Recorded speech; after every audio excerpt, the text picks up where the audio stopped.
Was Connor Stalions on the sidelines for the Central Michigan State game in week 1? Jim Harbaugh sounds like he is actually getting a contract extension amid all of this, despite other reports saying that he was not going to. Michigan ranked in the college football playoff initial rankings. We got some reactions to that. All that and actually a heck of a lot more coming up on this episode of Locked On Wolverines. You are Locked On Wolverines, your daily podcast on the Michigan Wolverines, part of the Locked On Podcast Network.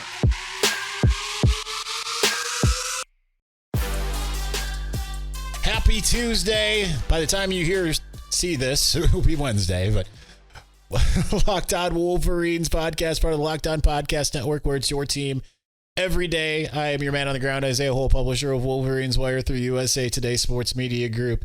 Wanted to kind of wait to see how the day unfolded before we kind of did this podcast. That we had the late night press conference. It went super late, so to the point where we actually got a couple players' reaction to their to the rankings.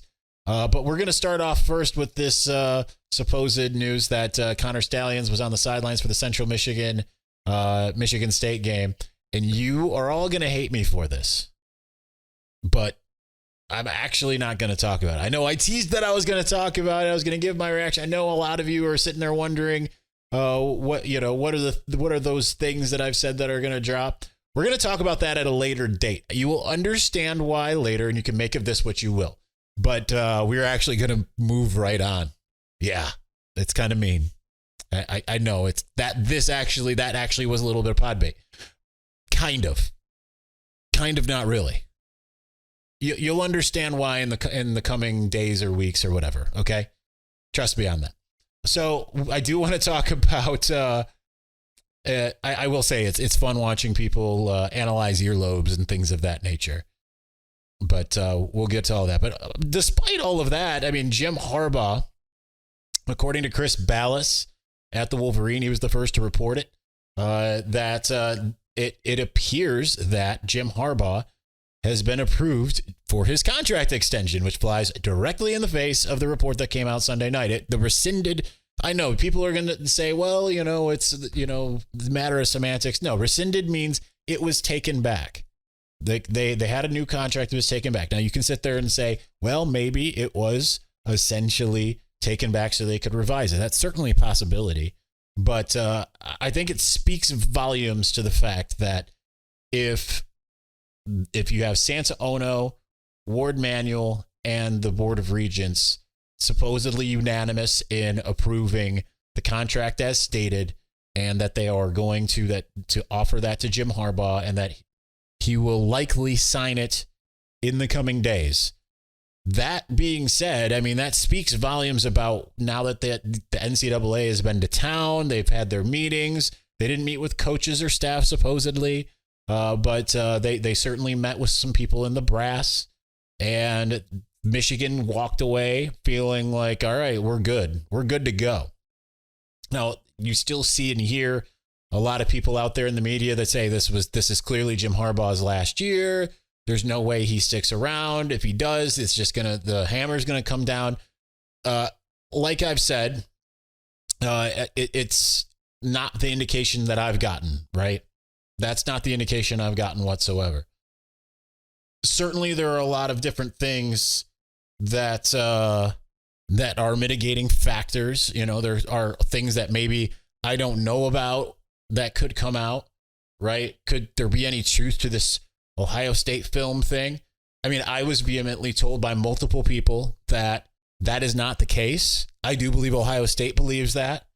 But I think that if that was the case, right? Like if that was the case, I do not believe that Jim Harbaugh gets unanimous support in order to sign a new contract, or even like, there'd be a lot more defectors. There's just no way that they would let him if they believed that was the case. And it's one of those things where there are a lot of people out there that are spreading that on the Buckeye boards and such like that. Why is it that they seem to be the only ones who know that? Would be my reaction. Could something come out and turns out that it's 100% true? it remains to be seen, right? I'm not in the building. I can't sit there and say for a fact, right? But I can tell you that the people that I have talked to who would know have vehemently denied it. And that goes from before all of this. And I think that the biggest indication, I should say, before this scandal became a thing, before any one of you had any idea this was coming down the pike, right? So I think that Jim Harbaugh going to be getting his contract extension offer is a pretty good indication of where Michigan feels like this is leading. Certainly there's going to be a lot of people that are out there that they have formulated their opinions, right? The narrative has been set, and any information that dispels the narrative will not be accepted, right? Like once it's kind of like the movie Dogma by Kevin Smith, Chris Rock talking about like, you know, it's one thing to have a belief. It's better to have an idea. You can change an idea. I would say that that's kind of the same thing that this is in terms of you've got a lot of people who believe. It doesn't matter. You could have video of Ryan Day and Urban Meyer and Mark D'Antonio sitting around a fire pit, conspiring against Michigan football, pulling in their Matthew Lillard as from his cameo in Hackers. It wasn't more than a cameo, but like making a cameo in this video and being like, hack the planet, and going and hacking Michigan and being like, I found it. Here's all the evidence you need to make Michigan look bad. And we, you know, and all of this, and FBI sitting by saying, oh, that's illegal what they did. But we're going to let it slide because I hate Michigan. You could have all that on video and also, I don't know. It would just be one of those things where there'd be a large group of people that would be like, I don't buy that. I don't buy that. That's going to be kind of the upward battle from here. Is Michigan's not likely to be cleared of full wrongdoing here. I'm going to state that up front, right? Like there is some clear, I don't want to say clear wrongdoing because there is a gray area. And I just don't believe that Michigan's going to escape the NCAA completely. I don't. There is going to be some kind of punishment one way or the other. Whether it's to Jim Harbaugh, I don't believe that will probably be the case, but certainly there is the rule that that he must be accountable for what everyone's doing in the program. I think that since that rule took place this year, that certainly if they are trying to get him in one way, shape, or form or another, like we've talked about with Burgergate, I think that gives them an opportunity. I think more likely than not, obviously, Connor Stalions probably no longer with the program, probably gets a show cause and goes and does something else, right? And maybe there's something else that is like a fine or something like that. But those wishing, barring there being something that I don't know about or their worst fever dream actually coming true, I don't believe that there is going to be a massive, massive punishment. Maybe there is. Maybe I'm wrong, right? I don't have any idea of what the NCAA is sitting on, but all I do know is that contract extension, that indicates at least what those who control the University of Michigan, not just the football program, not just the athletic department, but the University of Michigan, feel comfortable enough in the leadership that they have in the football program where they say, you know what, we're going to do more than roll the dice. We're just going to go ahead and go all in.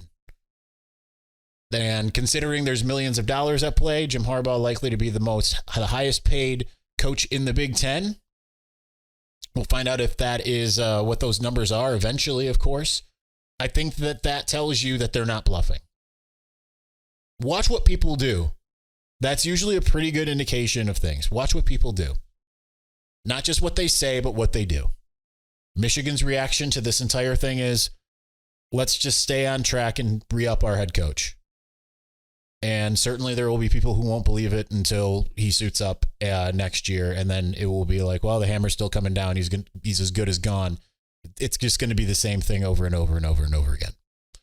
All right, we're going to continue on discussing just a litany of topics. We have too much to get to today. We are taking a little bit of a detour from the allegations and all of that and discussing different things. Let's talk about the college football playoff rankings here in just a moment. Before we do, think about all the times that you have gone out and you have wanted to get tickets to your favorite event. Might be a comedy show. Who's coming next week? Someone's coming or this week on the 3rd. I can't remember. I know, really good talk. But there's Tim Meadows is coming this week. I'm like, man, I kind of want to go see Tim Meadows Friday night, Grand Blanc. I think maybe it's not Grand Blanc. I don't know. It's somewhere in the region. Whether it's a comedy show, whether it's a concert, whether it's a sporting event, you might want to try to get tickets to Michigan, Purdue. There's so many different methods you can go, but the most reliable, the best one is Gametime, FYI. Because you shouldn't have to worry about when you're buying tickets to your next big event. Gametime is fast and it is easy, and you can buy tickets for all the sports, music, comedy, and theater events near you with last-minute killer deals. All-in prices, views from your seat, their best price guarantee. Gametime takes the guesswork out of buying tickets. Listen, I have told you about all the times that I have tried to go to like Pistons Eastern Conference Finals, Justin Bieber, where I ran into none other than Jim Harbaugh, who asked me if I had the Bieber fever too, huh? And Gametime is an easy way to be able to get into those events that you want to go to. And the greatest part of it for me is not only that they have ticket deals right up to the start of the event, even an hour after it starts. That could have been really useful back when I got my tickets for Sarah and I to James Arthur. Wanted to sit somewhere different. Didn't work out.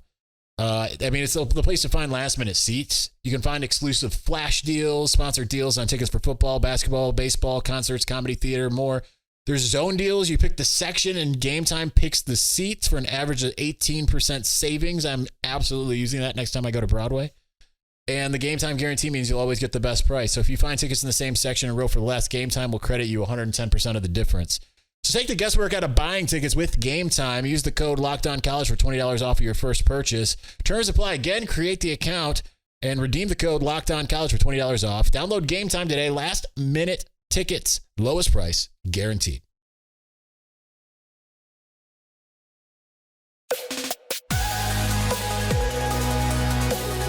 All right, we're going to talk about the college football playoff rankings here in a moment. But before we do that, I actually want to... I do want to stay kind of on this whole thing, right? The cheating, quote, cheating, as everyone seems to be calling it, that is outside of Ann Arbor. I was actually supposed to be on this show. I'm not trying to slam them because that's just mean.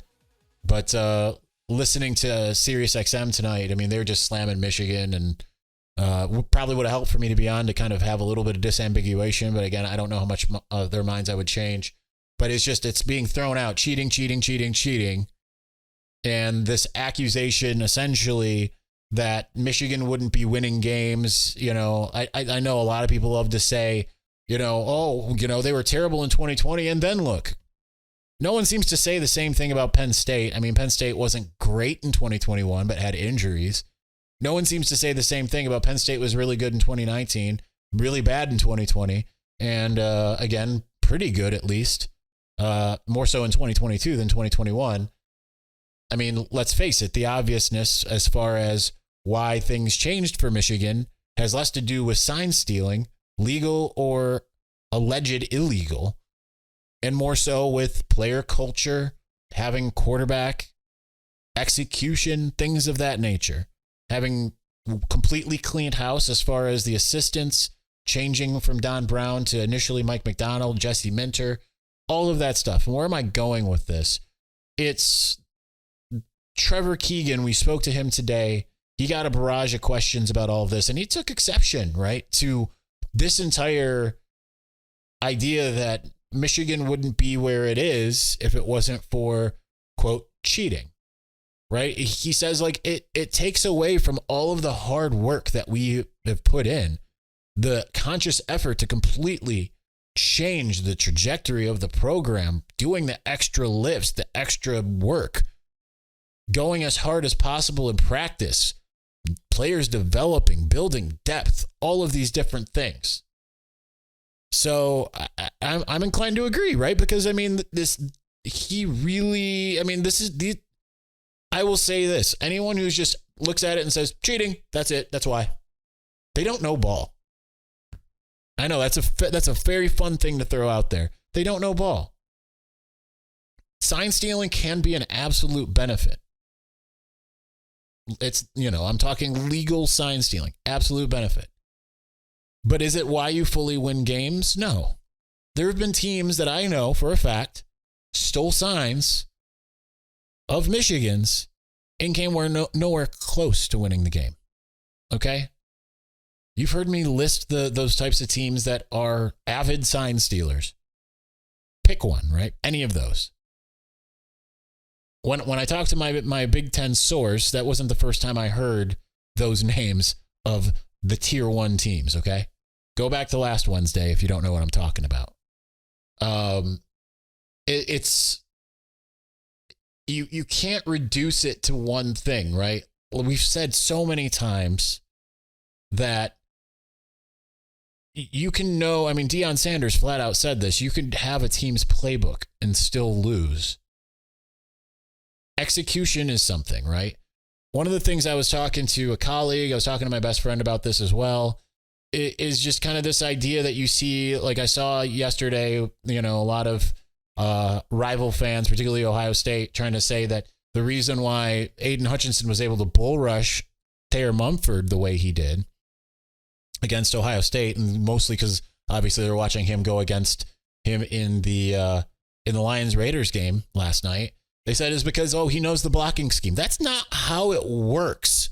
Again, you guys, anyone who looks at it that way doesn't know ball. The players are not getting this like, they're running this play. Cool, let's do it. That's not how that works. It's just like the whole ball boys thing. It's absurdity at its highest. The coaches might have a pretty good idea of what the play is across from them, so they call their own play, the play that Michigan has installed and practiced, and they tell the players, you're playing this play. You're playing this play, and by the way, let me just communicate to you really quick from your film study, this is the exact blocking scheme they're running. Just FYI, just want to throw that out there in the 30 seconds you have to set. Now, have that quick recall, go out there and do it. No, that's not even how it works. That's why it's just so absurd.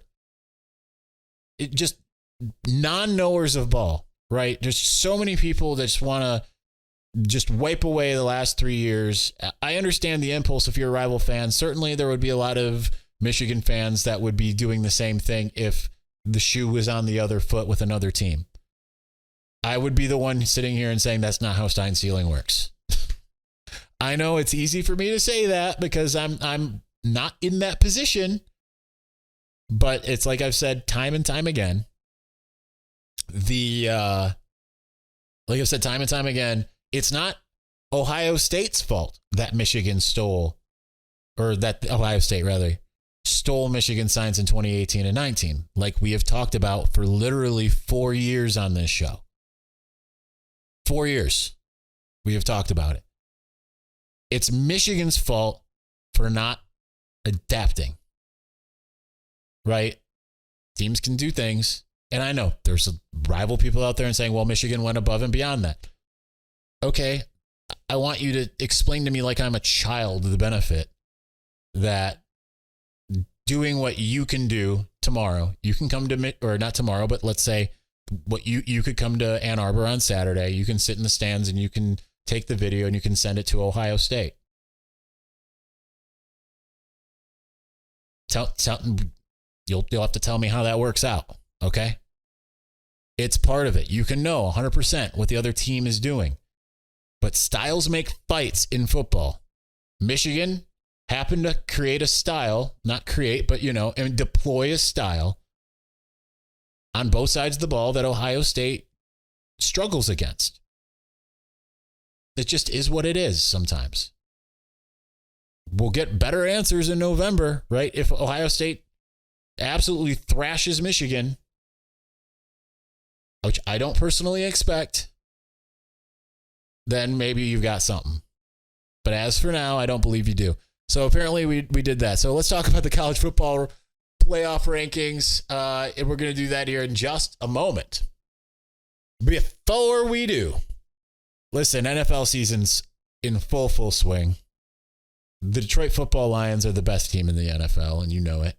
Doesn't matter if you're a fan of another team. You could be a Chiefs fan. You could be a 49ers fan. Detroit Lions have Donovan Peoples-Jones now. So you couple him with Aiden Hutchinson. We're in 2018, 2019 all over again. It's a wonderful, wonderful time of year. And guess what? You can cash in. You out there, you watching and listening. you can cash in this NFL season with FanDuel. It's America's #1 sportsbook. Right now, new customers get $150 in bonus bets with any winning $5 money line bet. That's pretty incredible. Any winning $5 money line bet, you're picking the winner. Just go for it. You get $150. That's if your team wins. That's all it is. So if you've been thinking about joining FanDuel, there's no better time to get on the action. You get paid instantly, which is the best part. They got spreads, they got player props, they got overs, unders, everything under the sun. NFL, college, obviously it's a college show, so you're going to want to dive into that. So visit FanDuel.com/lockedon, kick off NFL season, continue on in college football season, whichever you want to do. But FanDuel, official partner of the NFL.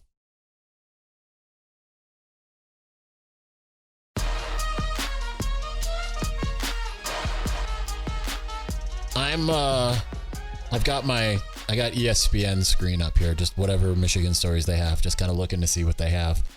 Picture of Ryan Day on my screen. I take exception, just like Trevor Keegan took exception to everything. I take exception to anyone who tells me that I look like Ryan Day. Listen, we both wear hats. You both have dark colored beards. Sarah says that we have similar eyes. That's it. All right. Like, it's like that meme. Stop sending me this ish. I don't really care, but it's like, come on, Michigan fans. You really going to tell me that I look like Ryan Day? It happens so much. Anyone ever tell you look like Ryan Day? Not until recently. Okay. Not until he grew a beard. Then suddenly it seems to be all I hear. Anyway, for those who watched Monday's episode, I looked in the mirror, I think, beforehand. I got the fuzzies that Zuri must have gotten on me out of my beard. So it was just keeping those for later. I pulled up the video and I'm like, I'm not re-recording this whole thing. I'm just going to deal with the embarrassment. Michigan ranked number 3 in the college football playoff rankings, behind Ohio State at number 1 and Georgia number 2. Fair, I guess. Ohio State does have the 2 best wins, supposedly, in the college football playoff. Well, not the college football playoff, but in the season, because they've again 2 best wins, right? Not 1 best win. Internet's not being kind to me for the moment, but let's see here. Let me pull this up so that we can discuss this with actual rankings. So Ohio State has beaten number 11 Penn State, number 15 Notre Dame. Okay. Florida State has beaten number 14 LSU. Washington has beaten number 6 Oregon. Texas has beaten number 8 Alabama and number 9 Oklahoma, but has a loss. Or sorry, they didn't beat Oklahoma. They lost to Oklahoma. I'm misremembering there. So, okay, fine, fair. You know, they've got 2 over anyone else's, whatever. Still undefeated. I just think it's funny because it's resume, right? Now it's, resume just means so much. Whereas before it was always like eye test. Resume is one thing, eye test, but it is convenient that suddenly eye test means, it clearly means something. Michigan's ranked number 3. But if you watch Ohio State, at no point, except for maybe, what was it, the Western Kentucky game, after like a quarter and a half, did they finally kind of look like, oh, that could be a really good team, maybe, right? 63 points or whatever. But outside of that, Ohio State has not looked like the best team in the country. Now, the good news for Michigan and Ohio State, and anyone that, is really on this, is some of these teams play each other, right? Michigan happens to play Ohio State, and Ohio State happens to play Michigan on November 25th. People have questions about what Michigan is capable of. Well, in a week and a half, we're going to find out when they go to Penn State. They'll be playing in Happy Valley. And if Michigan goes and just throttles Penn State, if they do to Penn State like they have everyone else, or at least halfway to it, if it's not, maybe it's not like 49-6, but if it's like 35-7 or something like that, and you compare that to Ohio State, who played Penn State at home and struggled mightily for the majority of the game, then maybe you're cooking with gas. But Michigan's going to have little room for error because it's number 3 right now. Unless Georgia loses to Missouri, who's number 12 at the moment. I believe they play this week. Michigan's going to have very little room for error. It can't lose to Ohio State where it's currently ranked. It will drop below the others, assuming Florida State, which has the easiest schedule of the contenders remaining. Washington has looked shaky, but, it has not a favorable schedule per se, but not a super hard one either. They have all kinds of opportunity because Washington's already played likely the most difficult team on its schedule in Oregon and came away with a win. People think Oregon is maybe the best team in the country, and yet they sit below. So it's incumbent upon Michigan to win out because if they would have had someone maybe better in the schedule earlier, then whatever. But hey, if Ohio State loses to Rutgers, guess what? Michigan's in great shape because it dominated Rutgers. Now, do I expect that to happen? No, but they should have, unlike the cowards that they are, they should have ranked Rutgers. Except for that would have just made Ohio State look incredible, right? If they do win, they beat yet another ranked team. Look at how good they are. They beat Rutgers, which would be the first time in history, at least in Big Ten history, that anyone's used that as a bargaining chip. So I'm fine with it. I'll tell you, all of the responses I saw on Twitter when I posted the rankings were a bunch of people saying good. You had Will Johnson, who was like, yeah, I saw it. Chris Jenkins kind of having the same reaction of all right, we see what you're doing here. This is a Michigan team that thrives having a chip on its shoulder. It's almost like Mark D'Antonio is an honorary coach for this team because they love them some shoulder chips. So, heck, they both Trevor Keegan and Chris Jenkins spoke at length about how much they, despite all of the talk prior to the MSU game, we're not thinking about that. We're not thinking about MSU and all of that. And then they come out and are like, yeah, you know what? We were thinking about it. Breaking real quick. We're going to end on this note. So there's two new reports. Jed Fish knew Connor. This is from Justin Esports. Jed Fish knew Connor Stalions, the Michigan staffer. Oops, phone like to close that out. Tweet's been deleted, so I can't see it. He denied that he's been any kind of part of the program. Well, duh. That's what that gets to. Jim McElwain on the Connor Stalions scandal. I know his name was not on any of our passes. There's no place for that. So that's what that is at the moment. All right, that's going to do it for us today. We will continue to discuss all of these sagas that continue. Again, we'll talk about what we can talk about when we can talk about it. That day will be coming, okay? Stay with us. I know, I'm sorry for the pod bait, but it also wasn't pod bait if you know how to, I don't know. You can't see what I'm doing. You can't hear what I'm doing. That'll do it for us today. Thanks for watching. Thanks for listening. We will be back on Wednesday. Peace.